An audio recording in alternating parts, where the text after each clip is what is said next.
प्रार्थना है कि बहुत ध्यान से आज का सत्संग सुनेंगे।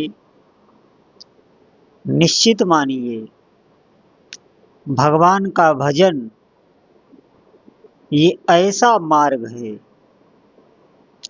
इसमें कोई भी चल पड़ता है तो सभी जितनी भी व्यक्त अव्यक्त शक्तियां हैं सब उसका सहयोग करती हैं। आप ध्यान दें इस बात पर। आज आप नाम जप कर रहे हैं, आपकी ये समझ में नहीं आ रहा है आपको, क्योंकि ये कुछ अनुभव नहीं हो रहा है। आप इस पर भी ध्यान दें कि हमें अनुभव में इसलिए नहीं आ रहा है कि अनंत जन्मों से हमें इस संसार का अभ्यास है, भोगों का अभ्यास है। हमने इन इंद्रियों से ऐसा कौन सा भोग है जो भोगा ना हो, लेकिन आज तक हम सुखी नहीं हुए। इस मन की चाल में ही हम फंसे रहे। आप क्या समझते हैं? आपको अगर भगवान के नाम जप का प्रभाव अनुभव में नहीं आ रहा है तो क्या भगवान का नाम जप कोई आप पर असर नहीं कर रहा है? अगर आपके चित्त में ऐसा प्रश्न है तो आप भ्रम में हैं और इसीलिए सत्संग होता है। सत्संग से आप समझ पाएंगे। देखिए, अभी तक जो हमने कर्म किए वो भाग्य बन के इसी शरीर के साथ लगे हुए हैं और उनका भोग आना ही आना है, उसे तो कोई नहीं काट सकता। लेकिन आप अभी वर्तमान में भगवान का नाम जप कर रहे हैं तो कितना भी बड़ा प्रारब्ध क्यों ना हो, कितनी भी दुख की कैसी भी परेशानी हो, वो आपके चित्त को व्याकुल नहीं कर पाएगी। इतनी सामर्थ भगवान के नाम जप में है। और अगर साधक इस जिद पर अड़ जाए कि हमें प्रारब्ध को नष्ट ही करना है तो निश्चित मानिए ऐसा कोई प्रारब्ध नहीं है जो भगवान के नाम जप से नष्ट ना हो जाए, क्योंकि भगवान से भी बढ़कर उनके नाम की महिमा है। ध्यान दें इस बात पर। भगवान से भी बढ़कर उनके नाम की महिमा है और इस बात की पूर्ति भगवान करते हैं, क्योंकि भगवान ने ही शास्त्रों में, संतों ने शास्त्रों में वर्णन किया है भगवान के नाम जप की महिमा। और इस महिमा को सुरक्षित भी भगवान रखते हैं, आप विश्वास करें। सबसे बड़ी बात तो ये है कि हमारे चित्त में विश्वास नहीं होता और इसका कारण है कुसंग। ये जो हमें बहुत प्रकार का कुसंग मिल जाता है, अरे ऐसा ऐसा कुसंग मिल जाता है जो हमारे ग्रंथों पर, हमारे संतों पर भी संशय करते। ध्यान दें। और मैं आपको एक ऐसा उदाहरण दे रहा हूं, आप करके देखिए। आपका चित्त कितना भी व्याकुल हो, कितना भी आपका चित्त उहापोह में हो, आप कुछ समझ ना पा रहे हो, बहुत ज्यादा आपकी नकारात्मक स्थिति हो और आप बैठ जाएं एकांत में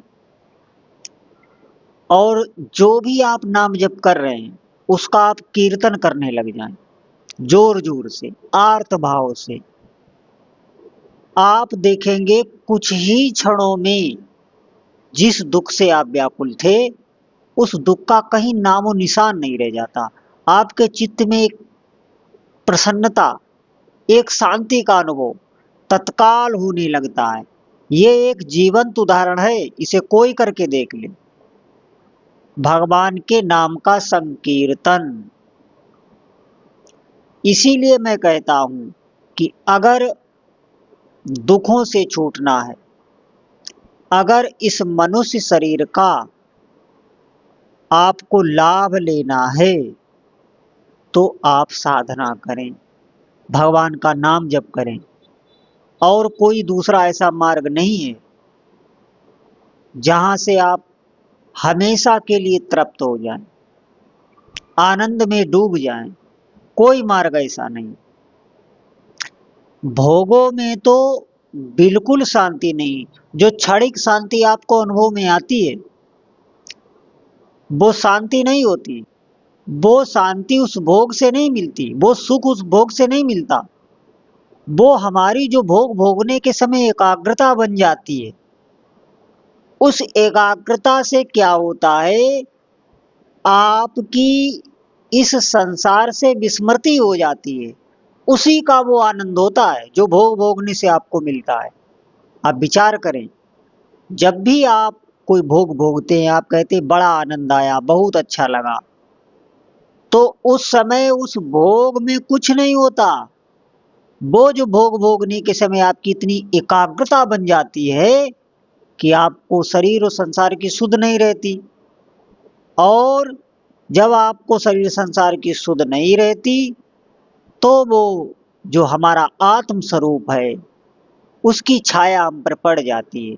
बस उसी आनंद में हम मग्न हो जाते हैं और हम बार बार उस भोग को ही भोगते हैं।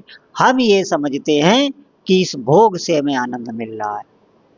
भोगों में कभी भी आपको सुख की प्राप्ति नहीं होती, चाहे जितना भी भोग भोगी। उससे मन में संस्कार और बढ़ते हैं। बार बार आप भोग भोगेंगे, बार बार आपको दुख और पीड़ा का अनुभव होगा। धीरे धीरे आपका चित्त अशांत होता चला जाएगा। ये आप देखें, आजकल समाज में ये जो बुद्धि की विकृति बनी हुई है, आप देखें जिसकी भी बुद्धि आप देखेंगे वो बहुत आक्रामक है। शीघ्र ही वो उसके भीतर क्रोध आ जाता है। कोई भी बात है वो तुरंत ही जवाब देता है। आप देखें ये क्यों है? ये भजन ना होने के कारण ही है। आप अगर भजन करेंगे तो आपकी सहन शक्ति बढ़ेगी। ध्यान देना, सहन शक्ति बढ़ेगी, आपका धैर्य बढ़ेगा। आप बिल्कुल एकदम व्यथित नहीं हो जाएंगे। कभी भी नहीं हो सकता ये। जो भी भजन करता है वो एकदम से व्यथित नहीं होगा। क्यों? क्योंकि भजन सहायता भी करता है। आप इसे अन्यथा ना लें। आप नाम जप कर रहे हैं, आप समझे ये यूं ही व्यर्थ जा रहा है, हम तो नाम जप कर रहे हैं, हमें कोई प्रभाव नहीं मालूम पड़ रहा है। आप धैर्य से जपिए। आप थोड़े समय से जपिए तो यही नाम जप आपकी समस्त पीड़ाओं को शांत कर सकता है और दूसरा कोई उपाय नहीं है। आप करके देख लें। अभी समय भी है, अभी अवसर भी भगवान ने आपको दिया है कि आप नाम जप कर सकते हैं। आगे ऐसा समय नहीं रह जाएगा, आप ध्यान दें इस बात पर। आगे बिल्कुल अश्रद्धा हो जाएगी।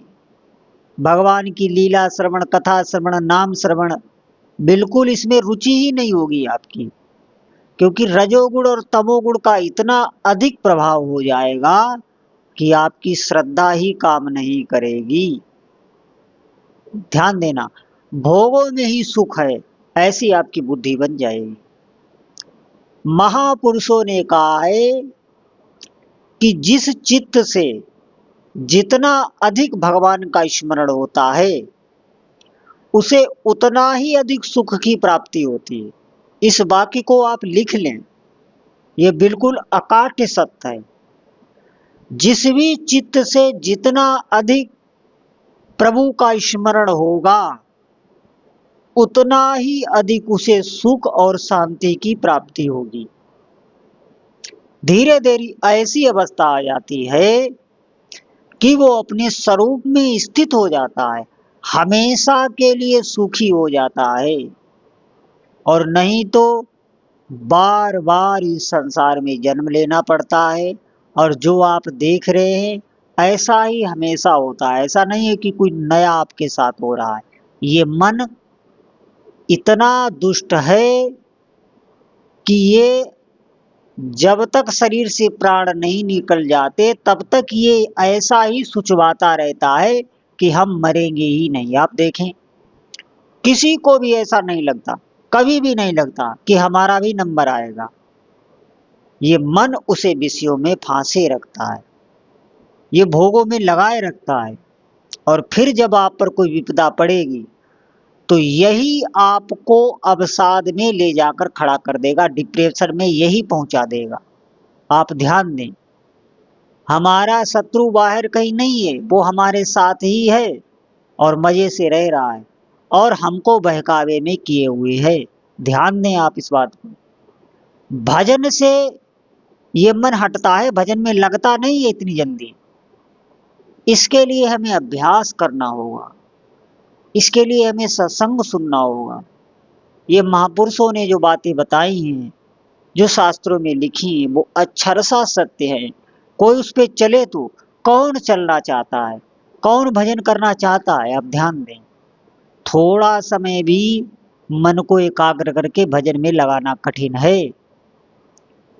तो इसीलिए मैं कहता हूं, आप सभी कार्य करते रहें, बस आप जीव से नाम रटते, इतना आपको विवेक रखना है, इतना आपको अभ्यास करना है कि अधिक से अधिक हमारी जीभ से नाम न छूटे और हमें कुछ भी ध्यान नहीं देना। प्रारंभ में आपको अगर अभ्यास दृढ़ करना है तो आप जीभ पर ध्यान दें, जीभ से नाम जपें, जीभ से नाम नहीं छोड़ना, अधिक से अधिक, बस इतना ही आपको करना है, इससे ज्यादा कुछ नहीं करना। आप और कोई भी सत्संग की बातों पर अधिक ध्यान ना दें, आपको ध्यान ये देना है कि हमारा जीभ से नाम चल रहा है कि नहीं चल रहा है। ये बहुत ही गूढ़ बात है और इसको आप ध्यान में रखिए, आज से ही आरंभ कर दें। अगर वास्तविक आप सुख चाहते हैं, आप अध्यात्म के सारे प्रश्नों का अगर उत्तर चाहते हैं कि हमारी बुद्धि शांत हो जाए, कहीं कोई बात हम सुन लेते हैं तो हम व्यथित हो जाते हैं, कोई कुछ बता रहा है, कोई कुछ बता रहा है, हमारी बुद्धि भ्रम में पड़ जाती है। अगर आप अपनी स्थिति चाहते हैं, अध्यात्म में कोई स्थिति चाहते हैं, अगर वास्तविक आपको सुख का अनुभव करना है तो आपको जीव से अधिक नाम जप करना है, और कोई मार्ग नहीं है, और कोई रास्ता नहीं है। इस कराल कलिकाल में कोई साधन ऐसा नहीं बचा है जो आप कर पाए। तो सभी साधकों से प्रार्थना है, इस बात को आप मान लें, अधिक से अधिक भगवान के नाम का सत्संग सुने, उनकी महिमा सुने, श्रवण करें, इससे हम नाम जप पाएंगे और सभी व्यवहार के कार्य करते रहें। आपको कहीं भी जाना नहीं है, अपनी जगह पर ही स्थिति रहें, बस नाम को पकड़े रहें। तो सभी साधकों से प्रार्थना है, अधिक से अधिक भगवान नाम जप करें। बोलो जय जय श्री सीताराम।